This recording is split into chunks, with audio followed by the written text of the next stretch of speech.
Hi, babes. Welcome to The Pleasure Portal, a podcast for women desiring to embody their fierce, wild, feminine magic, reclaim their deepest soul desires, and unleash the passion, pleasure, and fulfillment they know in their bones is their birthright.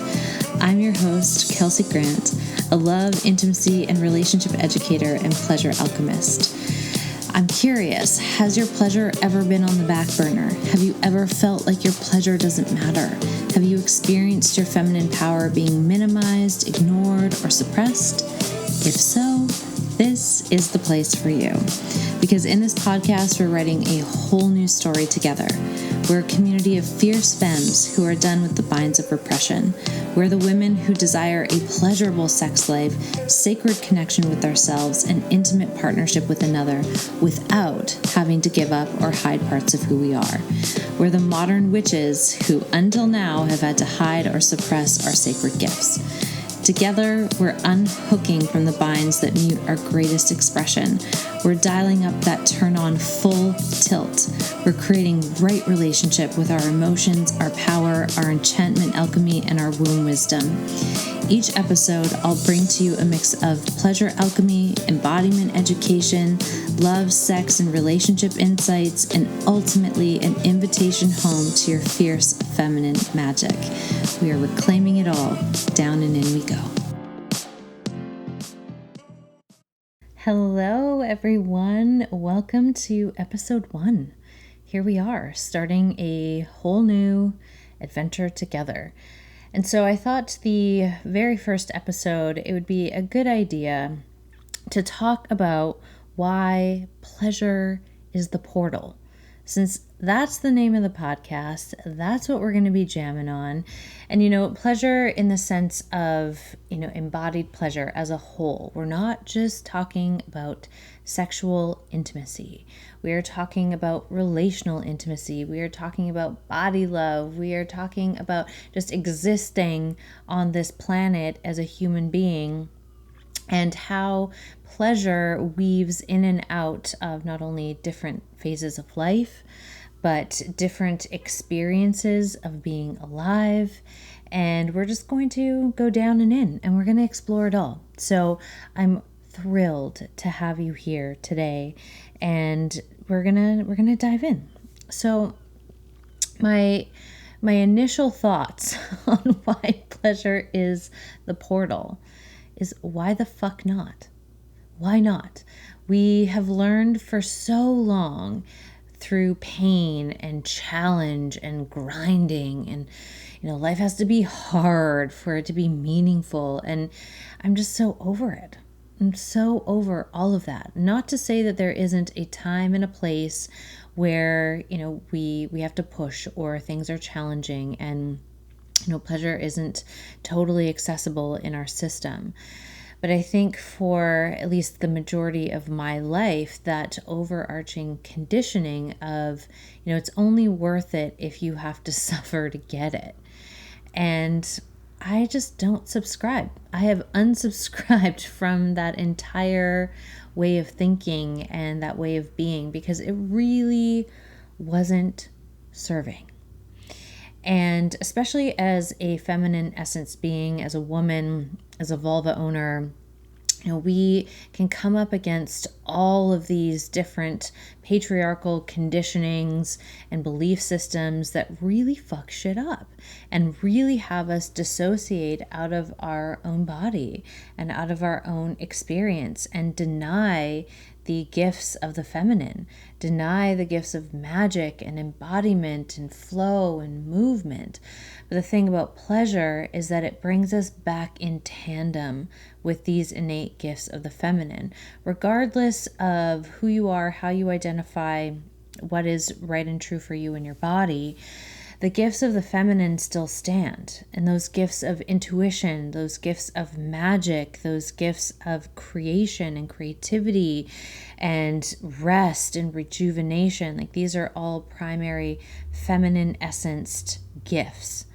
And in a culture that is largely driven by a patriarchal paradigm, we can lose sight of these elements of what it means to embody our feminine. So the yin to the yang, And if we're all yang and no yin, we're going to burn out, which as a woman, I have experienced that multiple times in my lifetime. And every time I can track it to being unbalanced between my yin and my yang, or my masculine and my feminine. So I'm very much a driven person. I love creating. I really do take charge of my life in so many ways. And if I do not keep a pulse on my feminine, I can get really out of balance really fast. And the more I dive into my masculine without balancing it out with my feminine, the less pleasurable my life actually becomes. So in those moments, I get really tripped up in terms of producing and creating and just one more task, one more thing to do. And rest seems frivolous when I'm really wrapped up in that whole paradigm. And so 2020 for me has been a huge exploration in looking at what is really serving and what is really not serving in all areas of my life. And what I came to realize was that my feminine was really, really, really out of whack, out of balance. And I mean, that makes sense. 2020 has been a really challenging year for everybody. And it makes sense that we might slip into some old ways of being or old ways of coping that are familiar, but don't necessarily really set us up to be in harmonious connection with ourselves. And so 2020 for me has been, a shit show like it has been for everybody, but it also has been this beautiful reclamation of parts of me that have been disowned, of parts of me that have just been pushed to the sidelines. And pleasure was definitely one of those elements that when I get super stressed, when I am in a trauma response, pleasure is the last thing on my radar. When in fact, like as I've explored this year, by making pleasure the front and center focal point, that actually really helps to navigate the trauma. It helps to navigate the discomfort. It helps to navigate, all the challenges that have been placed along my path this year. And one of those big challenges, one of those big portals, those big, moments of time that changes everything, was my relationship ending. So that ended about halfway through 2020. And when a relationship ends, regardless of the circumstance, it is a very unsettling and destabilizing experience. And, part of healing through a relationship ending is going through and uncovering the parts that we played, the elements that we contributed to the situation, but also what parts of me weren't online, what parts of me weren't fully self-expressed. And for about the last year of our relationship, I had really been in like this very strong, masculine, driving, initiating, leading energy, which is fine. There's nothing wrong with that, but it really did impact the dynamic, and it impacted my capacity to really surrender in that relationship and really flow and be playful and like really bring my feminine gifts online. And so when the relationship ended, I knew that there was a huge part of self-reclamation that was going to happen that was related to my feminine. And one of the easiest ways to reconnect to my feminine essence, to my magic, is to make pleasure a priority again. And when you're going through heartbreak, it seems almost counterintuitive to prioritize pleasure because we're feeling so much pain, generally speaking.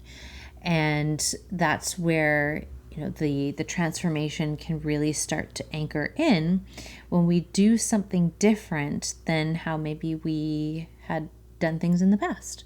And in the past, my go-to would have been to numb it, or to just jump into another relationship, distract myself by talking to people who I found attractive, but I wasn't like really invested into committing with them. I was basically would have been just using them to buffer my emotional pain.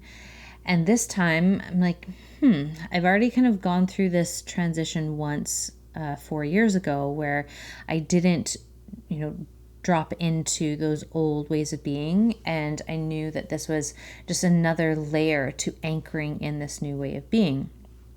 And, this is not to judge or shame anyone who has chosen to go through a breakup in a very different capacity. Like, I don't shame those younger versions of myself who also did those things, but I came to realize that it just wasn't an effective strategy for me and the life that I want to be leading, but also the relationships that I really desire and that I want to create.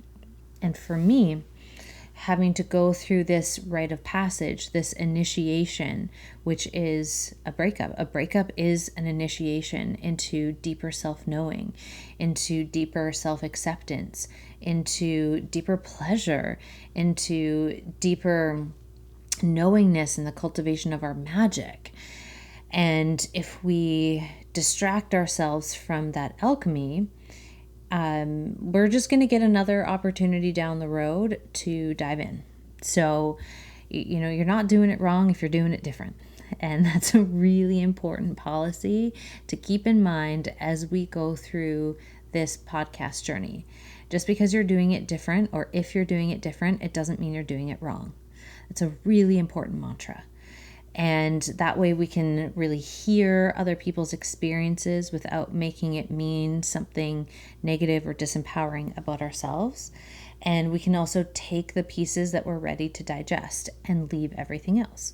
Because that's a really important part of transformation and growth and learning, is that discernment of, hey, just because someone's doing it different from me or they have a different experience than me, it doesn't make my experience wrong. And it doesn't make my experience invalid, because there are billions of people on this planet and no two people are the same. No two people ever have the same experience of being alive. So when we hear other people's stories and we hear them, taking on different ways of being, it's easy to judge ourselves or judge another. And through the community that we will inevitably create here, this is an invitation into listening cleanly, listening for the purpose of take what works for you and leave what doesn't. And if something, kind of pings in your system, well, that's really good information to play with and explore and understand what that ping means. Because sometimes the ping will be of shame. And it's a healthy shame ping where we're like, ooh, yeah, I know that there are things that I could be doing that I'm not doing. And maybe this is just the invitation into start, choosing some of those really nourishing behaviors.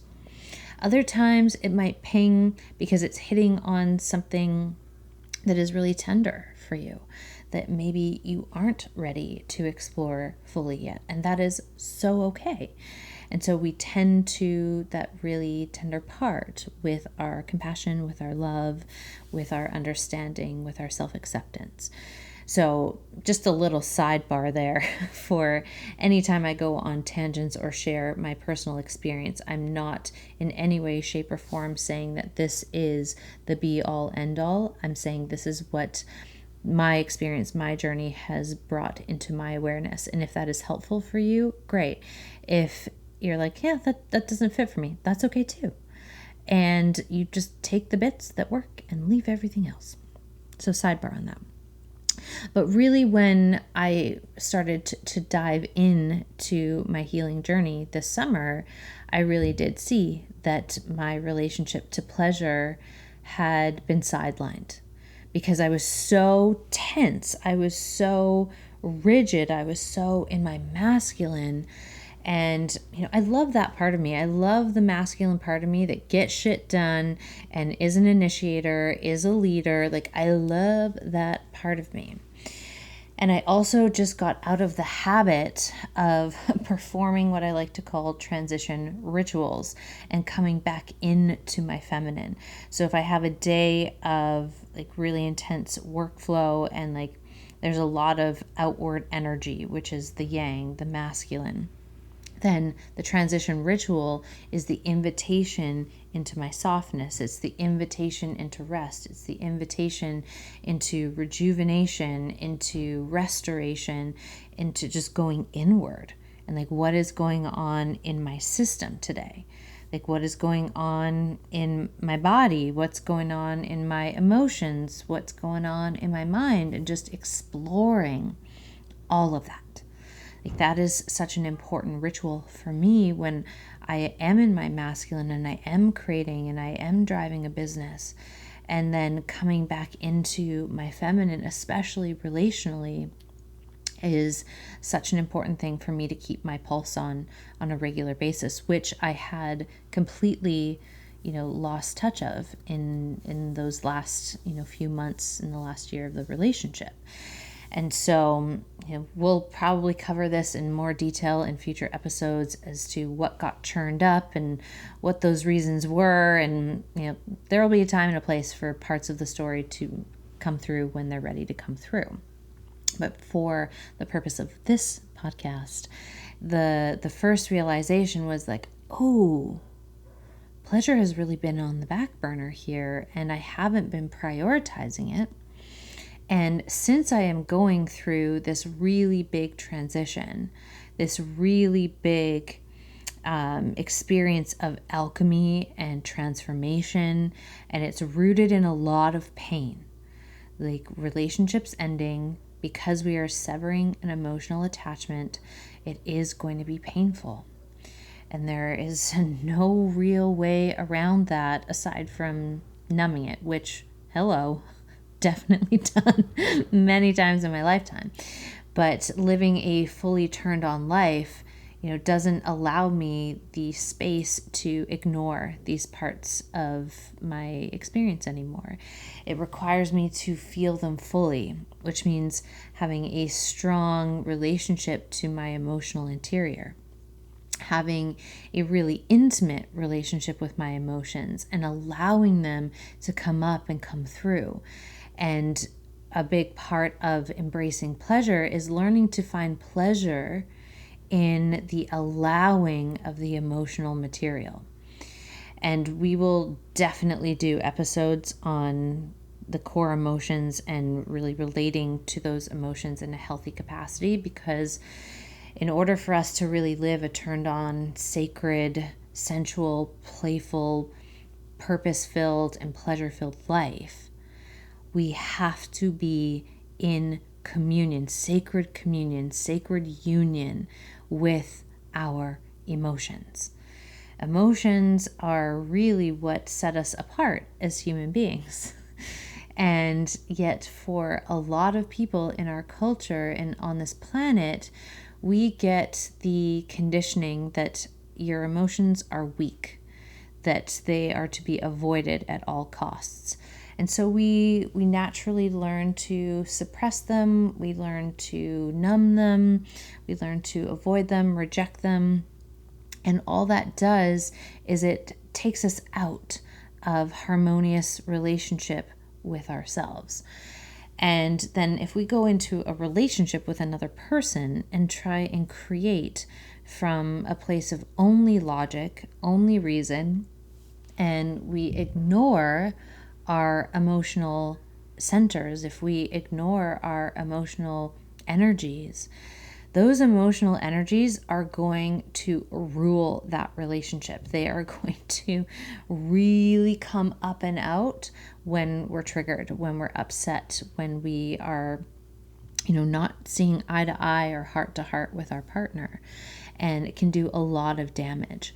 And so by learning how to create a right relationship with our emotions and our core emotions, it really does support not only our relational world and learning how to be more responsible and accountable for our needs and the expression of our emotions, But it also allows us to create deeper intimacy with ourselves and know ourselves better. Because if I can't name an emotion that's coming through me, there's no way that I can really find pleasure in riding the wave of that emotion or allowing it to express in a way that feels good in my system. Like, there's just no way I can do that. So we often do have to start with a little bit of education and reclamation and maybe a little bit of reprogramming about what it means to be an emotional being. And especially as women, like reclaiming our expression through our emotions. Like, this is how we create beauty in our own experience. This is how we contribute, more life force energy and the sparkle and the gloriousness that is, being a feminine essence being in the world. And if we are disconnected from our emotional core, most likely we're also disconnected from the magic of our womb space. Now, your womb space is just a particular area of the body. It has nothing to do with whether or not there's a physical womb there or not. So this is very, very important, in terms of creating an open and inclusive environment for, women, for vulva owners, for people who really do want to cultivate a beautiful relationship to their internal feminine. And when we have a more open relationship to our emotional interior, then we are more likely to feel safer to go down and into the portal of the womb. And pleasure can be this bridge to start opening these gateways and to start opening these really big conversations about who am I and what am I here to contribute to the world and what are my gifts and how. Ooh, had a little yawn there.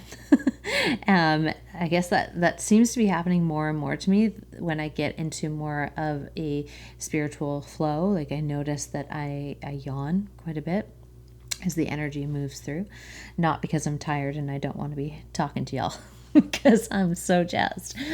But it's one of those things that as we explore pleasure, it helps us bridge into right relationship with our emotions. It helps us bridge into right relationship with our body. It helps us bridge into this right relationship with our womb magic and unleash the brilliance of those gifts into the world in a way that your system can sustain, in a way that your system can really hold with sacred reverence.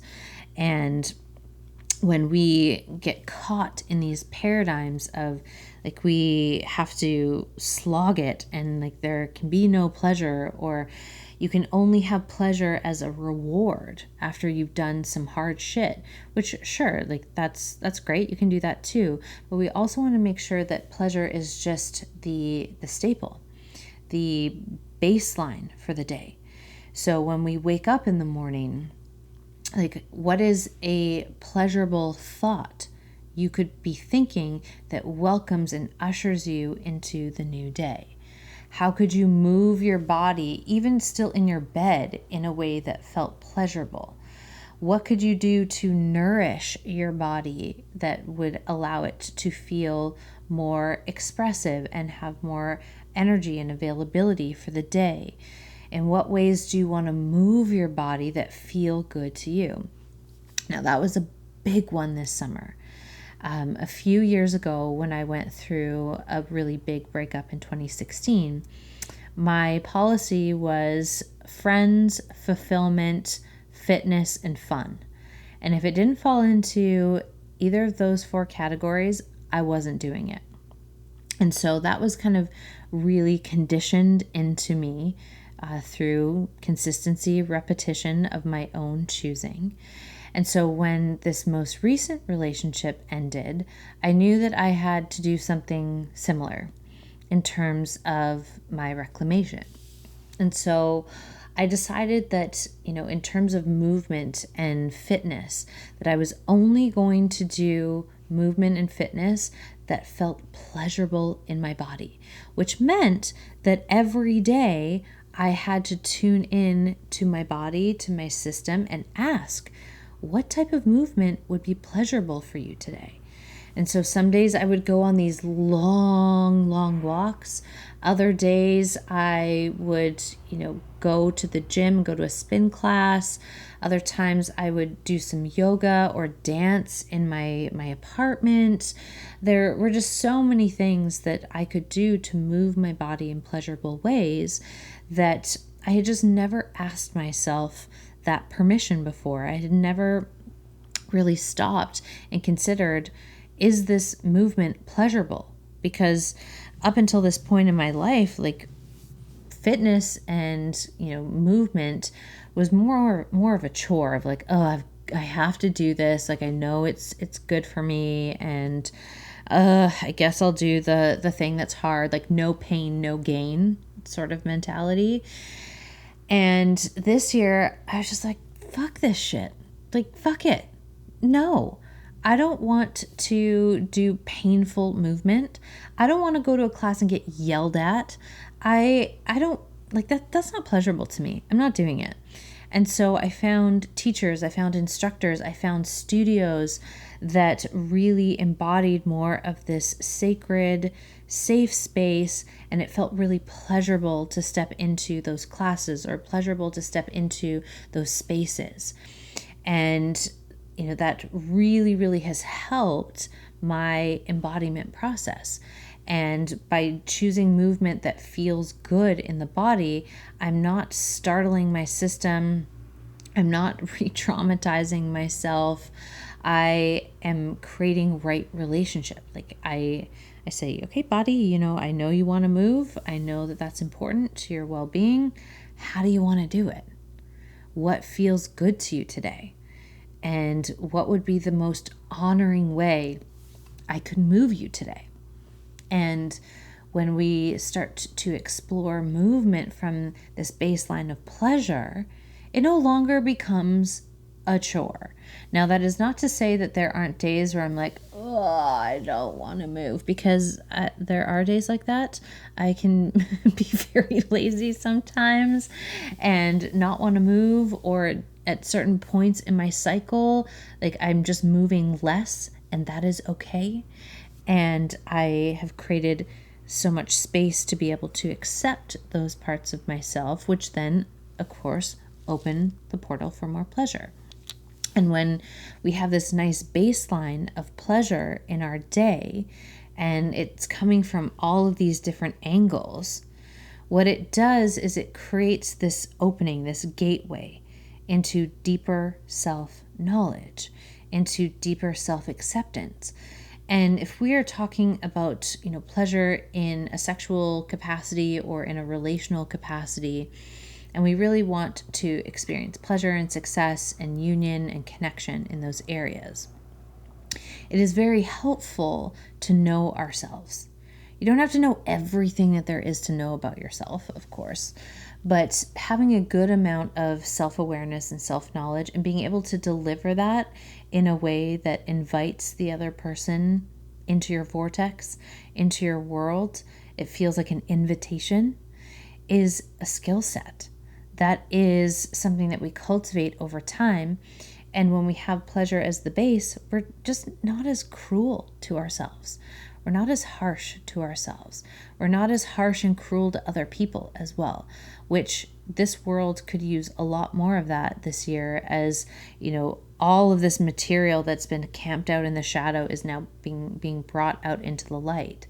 And so as this transition period happens where everything that isn't working is being brought front and center for us to face and deal with and clear and restructure, having this, connection point to self where I can dialogue with someone, I can dialogue in difference, which means, someone can hold a different opinion than me, and I don't have to shut down, and I don't have to go into character assassination. Like, there's just more space to have really productive dialogues with people and understand each other's worlds so that we can create a solution.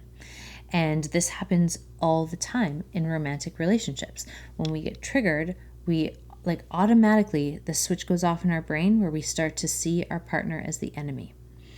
And then if we add in the layer of sexuality and sexual expression in a relationship, whatever that relationship is, and we experience something that, that wasn't quite it, or I want more of this, or I want less of this, and communicating those truths become much easier when we have a strong connection to ourselves.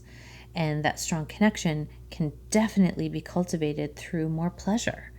And we can learn ourselves through pain, through struggle, through hardship, and those are valuable pockets of life.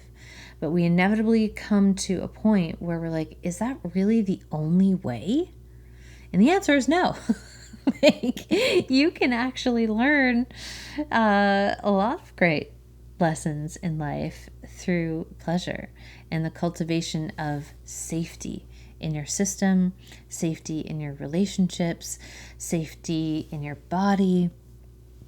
And we can really start to anchor more of that safety in, the more pleasure we allow in.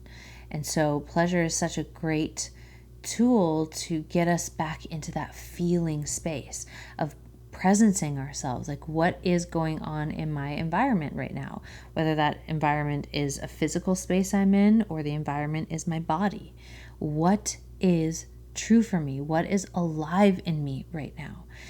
And how can I bring this forward in a way that really serves who I am, what I stand for, and what I'd ultimately like to create in the world?